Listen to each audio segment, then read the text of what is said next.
Warhammer 40,000 is a daunting game to get into, with over 20 factions to play with, and many diverse miniatures to build, paint, and collect. Where exactly do you start? My name is Brother Tobias, and I am a Space Marine. The chapter has allocated to me a budget of $250 a month. There is an obstacle, however. My entire budget has to be spent on official Games Workshop products. I am not allowed to share 2-player boxes and cannot purchase used miniatures. The goal is to gather a 2,000 points Ultramarines army and lead them to victory in an official tournament. Welcome to Space Marine Plays Warhammer 40,000.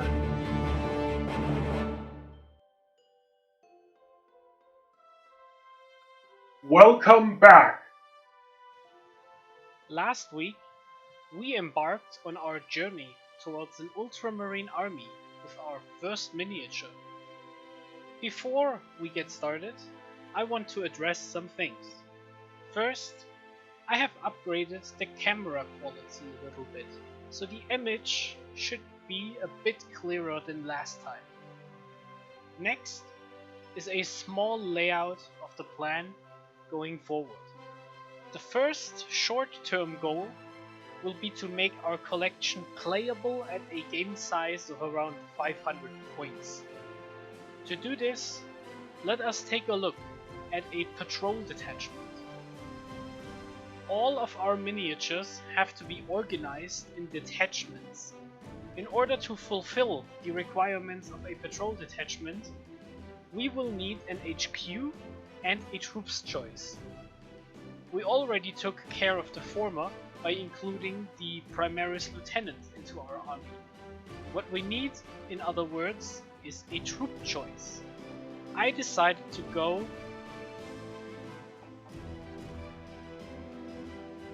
with the Primaris Intercessors.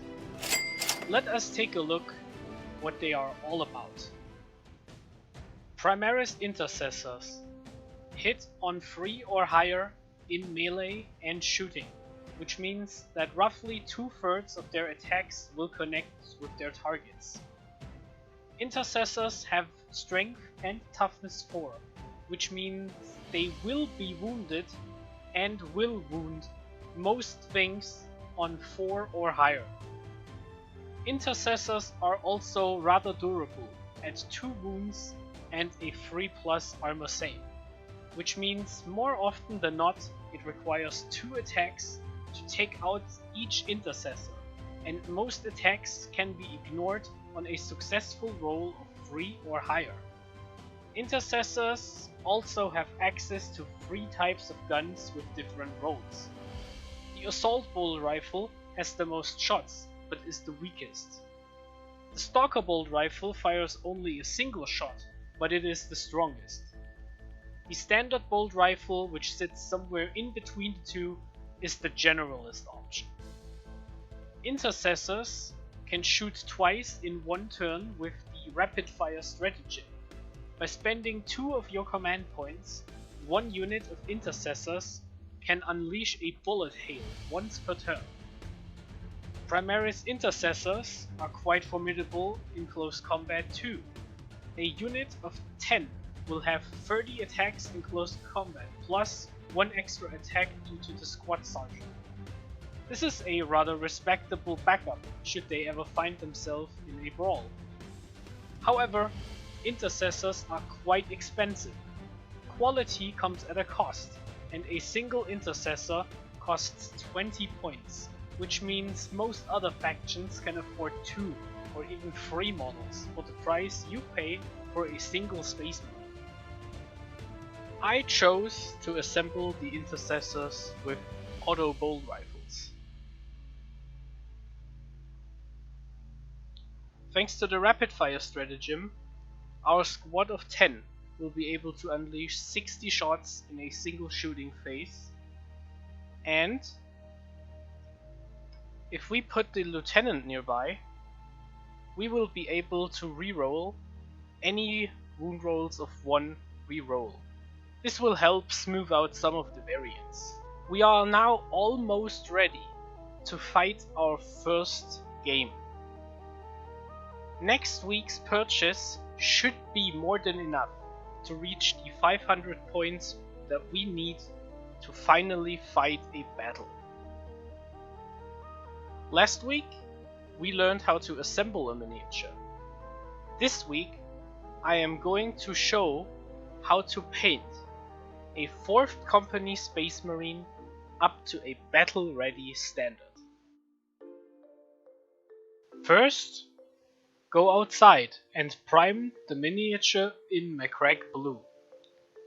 This will ensure that any future paint we apply won't rub off and also saves us a lot of time, since the main color of the armor is also blue.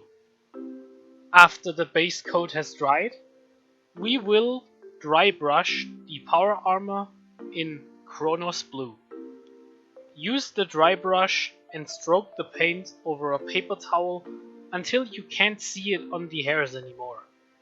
Then, simply brush all over the model. Next, take Drakenhof Nightshade and apply it all over the armor. The shade will flow into the recesses of the model and give it a lot more depth. Let the shade dry completely and paint the gun and other metal bits like the exhaust ports in the back with Iron Hands steel. Follow that up by painting the gun case and the armor joints in Abaddon Black. Similar to the armor, apply Nuln Oil over everything metallic and black. Now we cover all the leather pouches and fabric in Mournfang Brown. Use Retributor armor to paint the Aquila on the chest and the gun in gold. If your miniature has any purity seals or banners, paint them in Corax White. Use Reichland Flash Shade to shadow all the brown, gold and white. Take your smallest brush and paint the eyes of the Ultramarine in Khorne Red.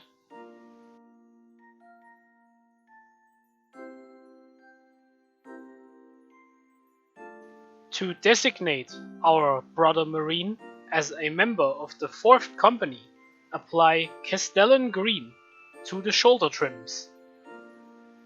For the finishing touch, add a layer of Warpstone Glow over the green trim. Now our battle brother is almost ready to be deployed. Let's finish this by completing the base in this simple 2-step process. First, paint the base of the miniature in Mechanicum Standard Grey. Once the base has fully dried, use the texture tool to put Astro-Granite all over the surface of the base. This technical paint is mixed with sandy texture and will give off the look of dusty streets or rubble. With this, the miniature is completed to a battle-ready standard.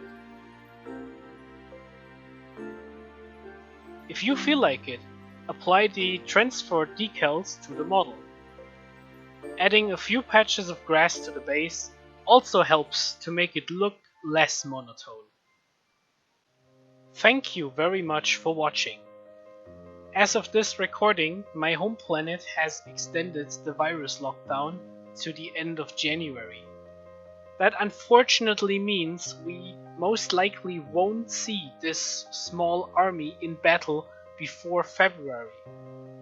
I still hope to catch you all to the next broadcast, when we add some big guns to the army. For courage and honor, my brothers.